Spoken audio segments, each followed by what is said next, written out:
You are listening to the Hammersley Brothers e-commerce podcast. Like what you hear and want to take the shortcut on your e-commerce growth? Join hundreds of brands that work with us and head over to joinhb.com. That's joinhb.com and see how we can help you further. Join our members and smash your targets and unlock the profits within your e-commerce site. Good morning, Ian. How are you? Yes, Mark. Yeah, I'm well. I'm fine. How are you? Another podcast? I'm all right. I'm trying to smile. I'm going to try and smile a bit more on this podcast because I looked at our Instagram where they're picking clips out and I look like I'm about to kill somebody and I need to be happier and have a more smiley face. You'll have to use AI. AI, yeah. Yeah. So please I said make my brother look less miserable. Yeah, I said to Lorenz, look, for the love of God, please just try and pick some pictures where I'm looking slightly happier. I do it all the time, though. I think the trouble is, when I do these workshops and I record things, I look back at myself and I'm like frowning like this. And I think it's because when I concentrate, I frown and I just have one of those faces that looks like I'm very upset with everything. But it's just my face, It's unfortunately. Yeah. It's who we are. Inside, I'm happy. Just I'm concentrating. I'm enjoying myself. But it doesn't come across very nicely on social media. Yeah. Join us and be miserable. Yeah, that's the message we're putting out. You know. Yeah. Yeah. You could be miserable too. Running an e-commerce site. No. Anyway, I digress. We are talking. This is part 2 in the listeners' questions podcast series that we're doing. So last week we answered three questions, which were: how much should I spend on ads? When starting a new site, is it best to have a local domain or not? And the third question was: what should be your first hire when you're scaling sales? So this week, the questions we want to answer are: why do you advise on sticking on one channel until you max it out? The next question is: what can you do when you have a heap of stock you just need to move? And the third question is: how would you build a large email list prior to launch? So those are the questions that we're hopefully going to get through today. Last time we were a little bit optimistic and we thought we were going to get through more questions. We only got through like 1.5 before we realized we've gone over. So we'll see how we go.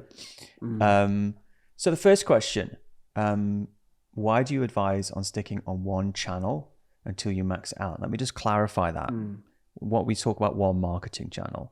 So Facebook ads, Google ads, Pinterest, whatever your chosen channel is. Why do we insist, well, necessarily insist, why do we advise that we start with one channel? So you want to take that one at the beginning? Yeah. So, remember to smile. I mean, I can't smile. I'll try. I think there's a few reasons. I'm thinking about what the main reason is. Well, the main reason is to keep things simple, which essentially means if you do less, you should do the things that matter well. So rather than you spreading yourself thinly and doing a poor job on Google Ads and a poor job on Meta and a poor job on email and a poor job on TikTok and a poor job on everything, and you focus on the one channel that is going to give you the biggest bang for your buck, which is essentially your time. I think it's very unusual that we have seen e-commerce brands who've scaled, really well, who haven't done it primarily through one main channel. Like if you look at all the businesses and the brands that we work with over the years, the commonality is that they all had one dominant channel initially that they did well on. And it was only when they'd got to a certain stage. I mean, we used to say, like, get to your first million, before you need to start thinking about another channel. But I think what you have to do is pick the right channel, and I think that's probably the key. The biggest thing to work out is am I a Meta business or am I a Google business, or am I a hybrid? And if I'm a hybrid, which does exist, which one do we think? And we call it through, I think, generally, I suppose, intuition and experience, but we always know, well, they're a Google Ads business, or they're a Meta business, and it takes a bit of skill to know, which one it is, and maybe you can break that down a bit as we go. But generally, the summary before I pass over to you would be, the size of the market on any one of these channels is colossal. Like, there is no limitation to how big Google Ads. If you're a Google Ads business, you can get to many, many millions of revenue before you'd even need to start thinking about anything else. And it's the same with Meta. I mean, it all comes back to the basic maths. I mean, what we're here to do is get the highest return on ad spend as we possibly can, and to think that you've optimized one channel perfectly before you're moving on to another one is most of the time ludicrous. There's so much more you can do just by keeping things simple. And then it's a simplification of the maths, isn't it? I mean, in terms of the return on ad spend, you don't have to worry about attribution because you've only got one channel. So, I feel quite strongly about this, that you should be really getting to your first million before you even think. Have that as a rule, because it's such a shiny distraction, isn't it? I think that the main strength of doing it is that let's say you launch a business, you've got an e-commerce site, and you're just running Google Ads. You've not got any SEO, you're not getting any email list to speak of, and you're running Google Ads. The only possibility of you getting a sale is from Google Ads. So therefore, any sales you do get, you can attribute back to that channel, and therefore you know exactly what the value of that channel is. Like, even repeat business are coming from people who originally were recruited from Google Ads. So you can have that full knowledge of what that channel is worth to you. So you can very easily see what the results look like in Google Ads and what that says. And then you can actually look at the business sales and go, well, actually, I know that when Google Ads says I'm getting a 3 ROAS, in the business I'm actually getting a 4. And so that really gives you the insight to be able to scale the spend and reduce the spend and understand what's going on. And so the difficulty is understanding what that channel is in the first place. And I think that the difficulty is that, well, a couple of things, but the difficulty I see for new people is that, and I've been saying this phrase more recently, is that when you start a new channel, you have to date and marry it. So you can't speed date a channel, in that you can't come into Google Ads, try it for a month, and then think it doesn't work. Given that the models are AI based. I mean, take Bedding Envy when we launched. It did take about 6 months before Google let us into the big market of white sheets. Like at the beginning, it only sold our stripy duvet cover, and it was kind of like peripheral things. So much so that we thought that was what the market was. We thought, oh, it's all about these eclectic different types of things. But it was just because Google didn't really want to let us into the big market, which was the white sheets. And so we had to date Google. I'm going to say the reason why that was, and we find that like when we're trying to go into like a new territory, so we've got a UK e-commerce brand doing really well, and we want to go and tap into, US, for example, we will find the same thing, that Google doesn't let us in. And the reason it doesn't let us in, particularly with Google, is because you've only got 6 positions of Google Ads, for example, and 3 search ads underneath. Why on earth, if it's got some massive players, some huge big spenders, probably spending multi-millions of dollars a month on their Google Ads and their their Google Shopping, why would it? Oh, right, I'm just gonna push these these guys who are spending $10 million a month on ads. I'm just gonna pause them. I'm gonna go and try this this tiny little startup that's giving me a couple of $1,000 a month. I'm just gonna go. Yeah, I'm gonna give them the bit. I mean, it's nonsense, isn't it? Yeah. So that's the difficulty, is that when you're starting that channel, is that first of all, it takes a time to date the channel. It takes a time to get the signal up, and the difficulty is that you might flip-flop between Facebook and Google, not knowing which one's right. So I think that you have to do the market square test, which we talk about in the program, and look at the businesses, not just in your own country, but around the world, to say, well, the majority of people who are selling at scale in this market are using Google ads, or the majority are using Facebook ads. And understand that that is probably going to be your main channel. It is very unlikely for you to come into a business that nobody's selling that product ever, anywhere around the world. And it's very unlikely that someone hasn't made at least some sort of that business successful. And if you come and say, well, 90% of people I'm seeing are actually driving their new customers with this channel, that's probably the channel you want to start with and start dating to marry. And that's how you want to look at it.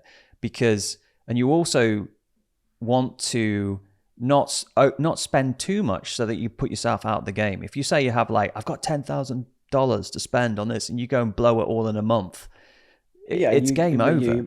You might have $10,000 to spend, and you spend. I don't know if it's Facebook or Google. I'm going to spend $5,000 on Facebook and $5,000 on Google, and you do both badly. You don't set them up well. The ads are poor on Meta, and Google ads have no, there's no structure to it. It'll be an absolute disaster. Or you put your entire Google product shopping data feed in Google Shopping, everything, and you've got 1,000. So I was thinking about which businesses would be.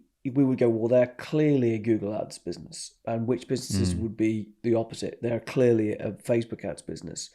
And I'm going to give you two examples of ones which are extreme that we've worked with, both really, really successful e-commerce brands who are using one channel exclusively.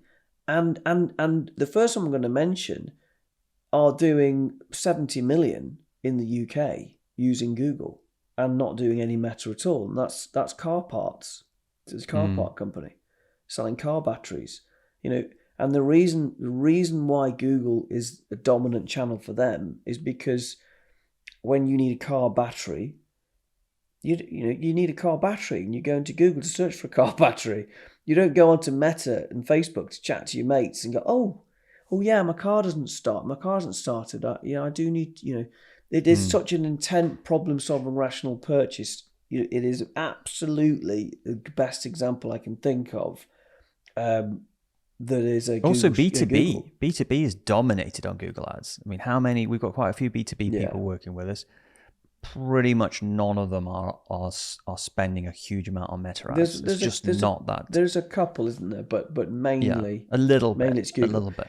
So the other example, which is the complete opposite, is a brand selling a new designer trainer. It's basically a white trainer, and it's a designer trainer, and it's like, what are you going to do? Google, cool brand of white trainer, no one's searching for it, are they? No. So that is a complete Instagram, Facebook ads business, completely.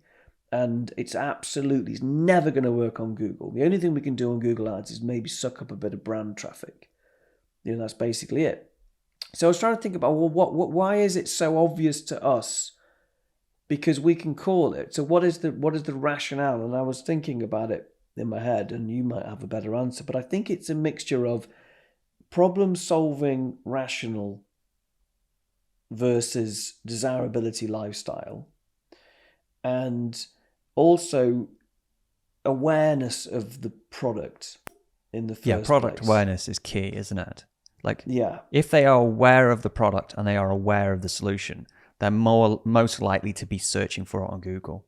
because they know it exists, they have the problem, and they want to fix it. So they are searching for, a car battery for my car. Like if you, let's say your car didn't start and people had no idea why their car didn't start, you would have to go on to a much higher level of like common car problems and things like that. So they wouldn't, but you wouldn't necessarily be able to sell them a battery because they wouldn't know it was a battery. Well, I think there's a really good example of problem solving rational purchases. I mean, do you remember there was the company who was selling those like very innovative space saving solutions, like something you could put in your wardrobe, and it was like you could fit like a coat hanger on, it was like 10 coat hangers in one. It was that kind of thing. It's very problem solving rational, but it was the market was completely unaware of the product. So you couldn't do it in Google because what are they searching for? A better way to hang my clothes in the wardrobe. So that was a meta, but it was a problem-solving rational purchase. But they had no had no awareness of the product. So hence you can't search for something you don't know. So there is nuances to it, but it's very obvious. It should be really obvious. We could probably break that down as a basic framework at some point to go, this is the steps. Are you a Google business? Are you a Meta business? Look at the high street. It took us a while. Sorry to interrupt you, but when we were in Singapore, when we meet in Singapore, because Mark, you're in New Zealand, I'm in the UK, we used to meet in places. We used to meet in Singapore. And we sat in Starbucks and we tried to, and this was 5 years ago, and we tried to ask ourselves the question is, how do you know if it's a Facebook ads business or a Google business? And what is the strategy if it's a if it's a Facebook ads business and it was a desirable play? And I remember us trying to figure it out, and it is that, isn't it? And over the years, it's become. I was really just thinking obvious. that an easy way to think about it is, if Meta ads would be the main channel, most of the time, let's say you had a physical store, do you need to be on the main high street? Is the question. So if you do need to be on the main high street, then that's Meta ads. If you don't need to be on the main high street to sell, that's Google ads. Because if you need to be on the main high street, that indicates that you need to have foot traffic who stumble across your product and walk past a shoe shop and go, oh, I love those new shoes. I didn't realize they existed. They look great. That's a bad example because shoes actually sell on Google as well, but like only probably more practical shoes. People don't really search for like sequined pumps with leather feather boas on them, those kind of things. So that's kind of more of you kind of just stumbling across.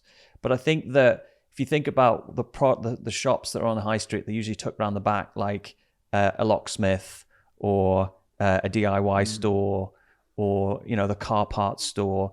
You wouldn't have a car parts store on Oxford Street, would you, in London? No, it'd just be a waste of money because people are gonna find you anyway. It is a very good analogy actually to compare that. And it's very obvious to people saying that out loud now, isn't it? You would not have a car parts store selling car batteries, on Oxford Street. That would be absolutely obvious, wouldn't it? Be a complete waste of money. It's going to be on an industrial estate that's around the corner.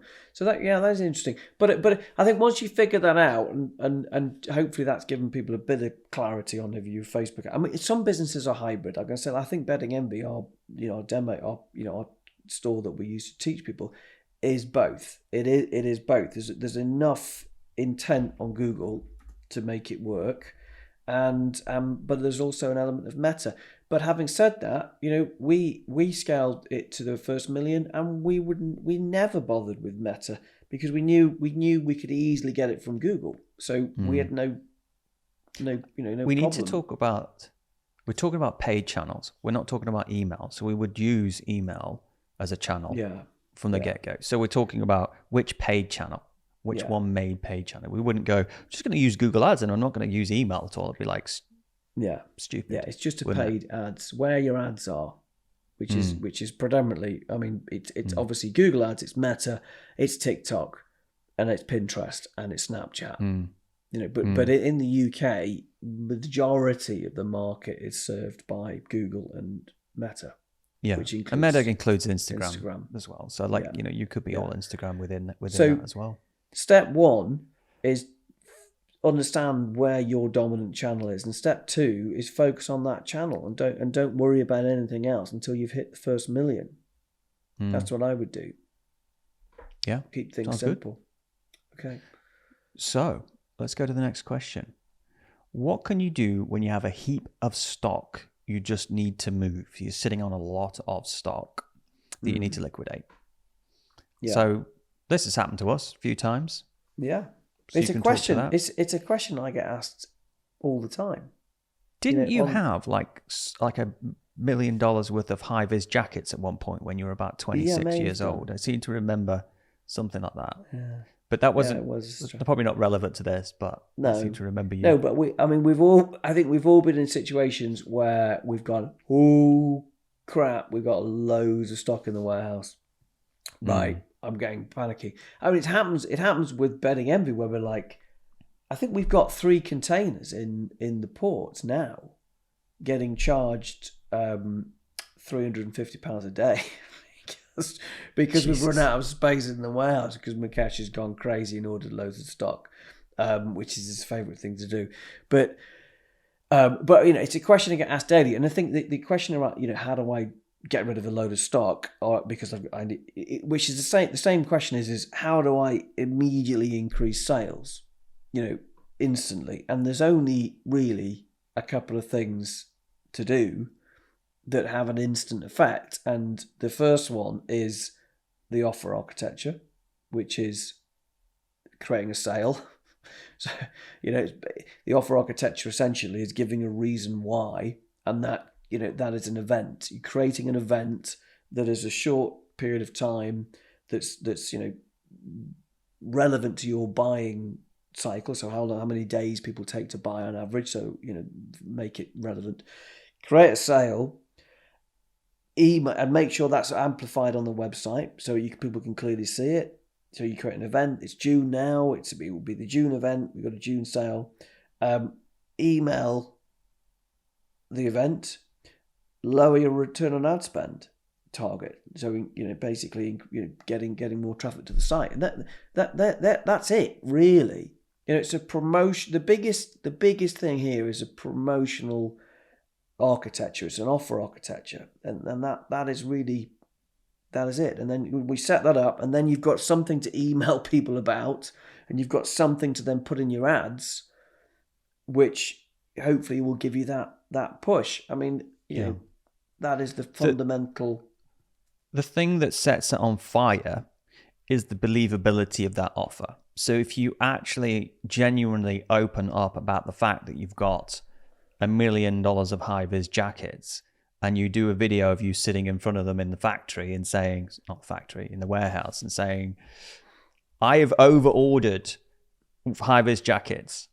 I've got to get rid of these by this date. So therefore, they normally cost this much. They normally sell for this much. I'm going to offer you for this much, and we're going to run this week, and we're going to clear out as many of these as possible. You're going to get an absolute bargain. The believability of the sale, the believability of the offer has a massive impact on the take-up of it. So rather than just doing a normal kind of like, 20% off sale, like if you actually be honest with the customers, and because you're being honest, you can actually go and be transparent about what's actually happening in the business and say you're going to do something, you will get much more cut through because you've got 3 legs of the offer architecture stool. You've got, first of all, you're saying what the saving is. Second is you're saying it ends why, and you've got a really good believable reason why there's a sale. So those 3 levels of the offer architecture stool make the big difference to whether it actually gets cut through, because everybody loves an actual genuine bargain. Like that's what they want. Well, that's what I mean. That I think probably the biggest thing that I teach people is how to create the right offer event. And it does. It's a 3-legged stool, and it's something that we talk about a lot. And it happens all the time. I mean, you see Shopify sites. Well, it doesn't matter if it's Shopify, Magento, BigCommerce, whatever, WooCommerce. They all have this strike-through price. They've got a strike-through, and without a reason next to the strike-through saying this is our June event or our July sale or whatever it is, it totally loses its impact. The strike-through just becomes a price that's there forever. and it absolutely loses. Has no legs. It has no legs. I mean, I'm literally talking doubling the effectiveness of the sale if it's done correctly and it's amplified and it's shown correctly. I mean, I think most people will be really uncomfortable with what you've said. Do a video in the warehouse. We've overbought. Look at all these high-vis. I mean, that nobody's going. I mean, some people might. And correct me if I'm wrong. To be honest, that's their superpower, but I think isn't it? Small business superpower is that you can. You're trying to do those videos. It sounds like the Dan Kennedy stuff. They're like, we've had a fire. We've had a fire in the warehouse. Stock take sale. Big, we need to get it out now. But basically, what that was trying to create a reason why we are having a believable sale reason. Reason. And the simplest way to do that, which we often do in our businesses, is to tie it to seasonality. Because the consumer is so jaded with offers. They just think, like you go on television and you see an offer and it's like, you're about to save money. And it's like, not only about to save money. No, I mean, not only are they, sorry to interrupt you, but you've raised a good point, but not only are they, jaded by it, but they're only buying from you maybe 1.2 times, a year, the average. They're not buying from you. Most of them are new. I mean, in fact, a little story I was talking about. I think this is the third time I've said this story today, so it might lose its teeth in my little story. But there's a little town. I have a little holiday place in the place called Abersock, and I go there all the time, right? Because I go there often the weekends with the kids and stuff, and I'm looking down and they've got like Crew Clothing, Jules, Bowden, these little clothing shops. And there's always a 30% off spring sale.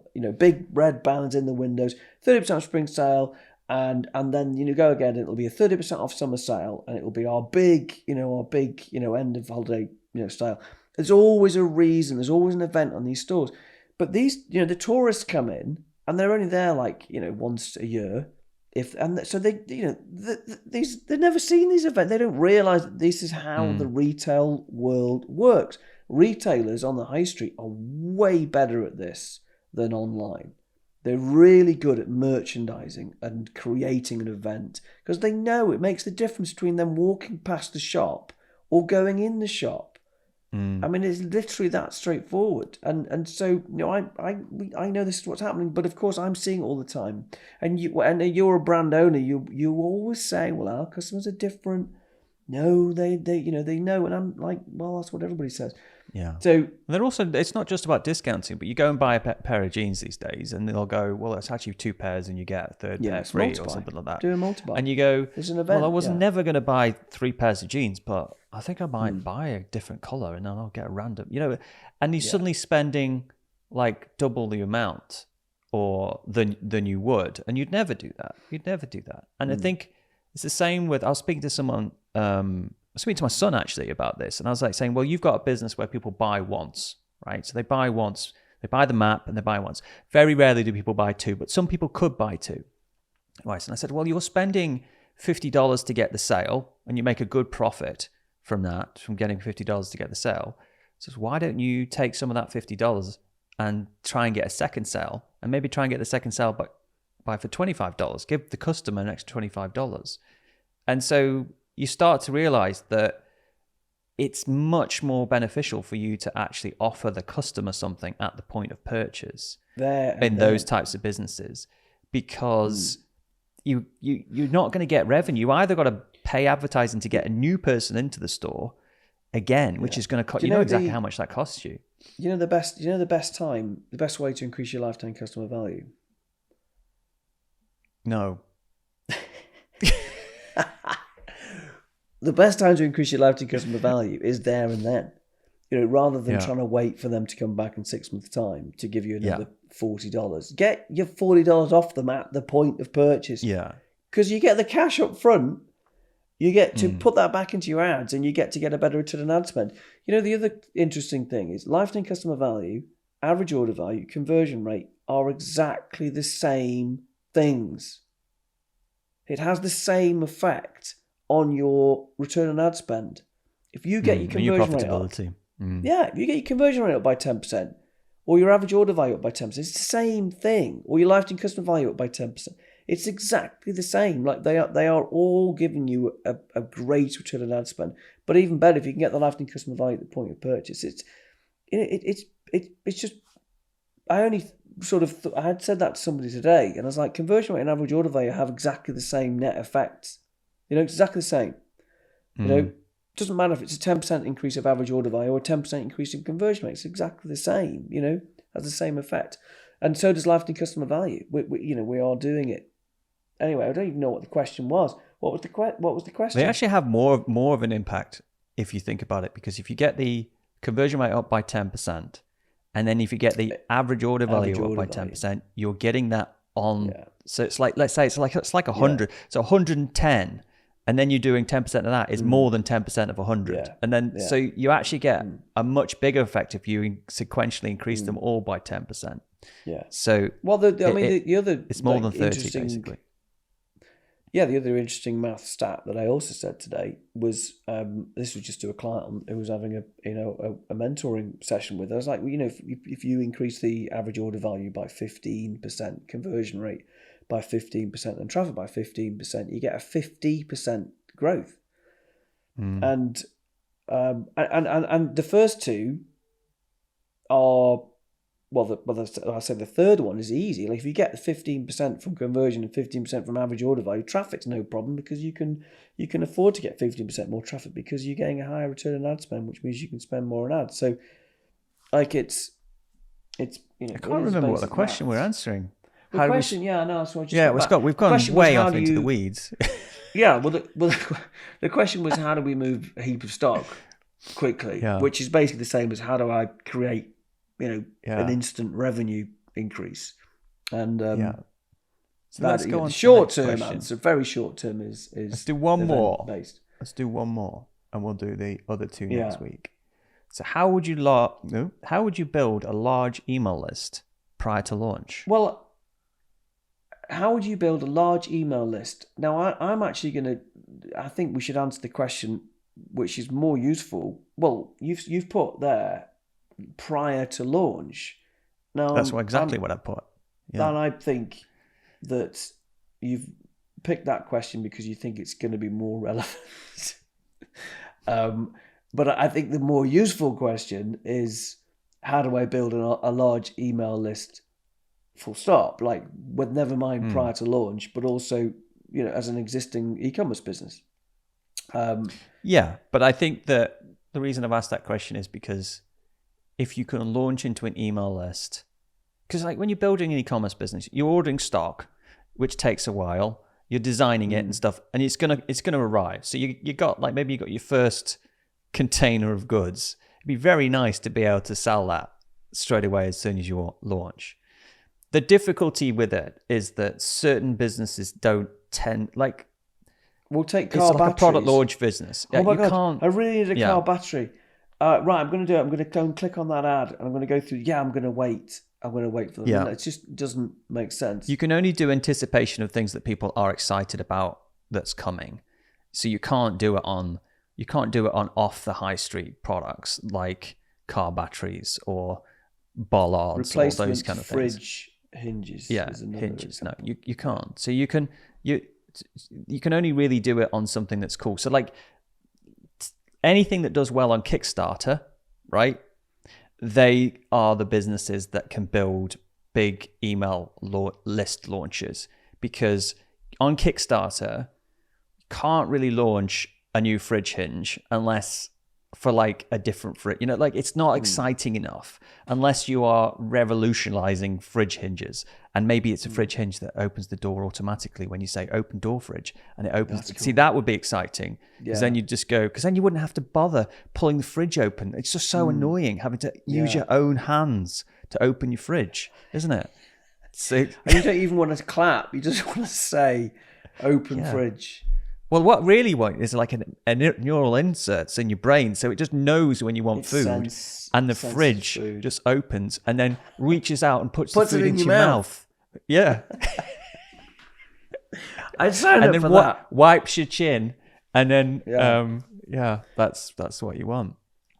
So really, I think it depends on the product that you're launching and whether or not it's cool. Like you could do it with a clothing brand, or you could do it with a new type of blanket that you were importing in, or a new design of something, or those kind of things. And if you've got that, then you can kind of do pre-awareness ads for it with a concept video. So all you're really doing is recreating the Kickstarter kind of style campaign. And I tell you what, it also it doesn't need to be huge numbers. I mean, even if you are building even if you're building like a couple of hundred or 1,000, you've still got a database to launch into, which might mean the difference between you being cash flow positive in the first month and being at a complete loss, and it makes a massive difference emotionally. Well, there's actually sites for these exciting products. Like remember that the kind of trendy trainer that you were talking about before. I know that company. They used a kind of new kind of clothing site, and they tried a few different models, and then out of 4 or 5, one of them really took off, and then they went and built loads of those products based on that. So that's probably where you want to be. You want to be somewhere where you can test a few small runs of things to see whether the market likes it, and then when it gets picked up, then you want to dive into it. And as part of that process, like if you, let's say you're on one of those, I can't remember the website, but there was a website that was for new cool fashion items, for kind of founder-led fashion items. And like you will maybe do a run of like 10 shoes or something. And then after that, everybody still sees the shoes, everybody wants it. And then you have a website saying, look, we're about to order in a big lot, sign up here, and you'll get notified when we've got the shoes in. Normally the hook is something like that it's a limited run, and it's first come first served, or it's everybody who buys, the first 1,000 people that buy, or first 100 people that buy get this and the free thing that's you get something free with it, you get a deal, you get $50 off or whatever it is. It's this basic hook, but but you can't. But there has to be a reason fundamental. They've got to want the product. So you can't do it with everything. It has to be something that is slightly, Yeah, so a good example was Ben, my son. So he used to just do his drawings and then his artwork and then sell them online. But we realized that because he sells these kind of fantasy maps, and it takes him about 2 or 3 months to do them when he's doing them, because he's obviously doing schoolwork and all things around it. And what we realized is that if he goes live on TikTok and films himself doing them, and then puts videos out of doing the maps and puts them on his new TikTok, then he can kind of put the product on there, and he actually can take pre-orders and just say, you can buy it now, I'll send it out to you when it's ready. Or if he wasn't comfortable to do that, you could just do an email list. Sign up to the email list. If you sign up now, you'll get 50% off the first set of prints. I'm selling 1,000 of them or something, whatever it is, but like you can build anticipation if you can involve people inside the this is how it's made process. So if you've got something where there's a bit of craft involved, or the making of it, or the discovery of it that they would be interested in, involve people in the process and have the call to action always to sign up to the list. So it could be piece of clothing you're designing. It's like, well, I think it depends if you're an established business and you're launching another product's extension. I mean, that to be honest is fairly straightforward, because you can do pre-orders, you can do notify me when this is ready. And, you've got that's slightly different. I think if you're he could have done it with his first map. Yeah. I'm going to say if you're absolutely new and you've never launched anything at all before, then I think it's exactly the same. It tends to be I think it's a meta play. I think it's a Facebook, Instagram. It's suitable. Less Google. I think it is a meta one, and I think it's an Instagram one and a TikTok one. I think those are the platforms that tend to be right. But it's exactly the same as selling a product. All you're selling is you want an email address rather than a transaction, and so it's pretty much identical to everything that we teach, other than the prize here is an email. But I think the key probably is that rather than waiting until your stock is here and you've got lead time. I mean, people have 6-month lead times. I mean, if they go and build involve people in the process.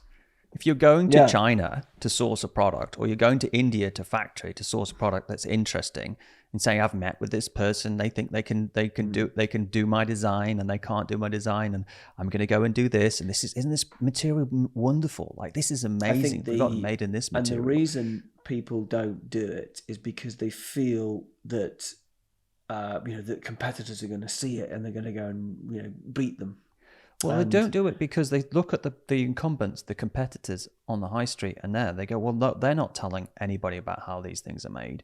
But I think that's the superpower of the small business founder, is that they can do it because they are the founder. Like, if you talk about like the founder of Marks and Spencer's, they're completely faceless. They don't know who the directors of Marks and Spencer's are. I mean, you said this. In fact, I was just watching one of your latest Facebook ads workshops, and you were saying that one of the superpowers of the small business is they can still be the founder if they want to, and they have that leverage. Whereas the bigger high street brands, the founders left. I mean, they've got VC funding, multiple times over, and there's no way, there is no face, there is no disruptive, personality that can come in. You can imagine like people who we used to know, who used to be the directors of Marks and Spencer's, doing a video, walking around the shop going, oh, we could sell more yogurts here, we could do more of this, going to sign up to get these yogurts. It's just like, they would never, to be honest, they would probably, the consumers would be interested in it, but the directors would no way want to be associated with it. They'd never want to put themselves in there. They'd never want to be part of the brand. They'd want to be behind the scenes.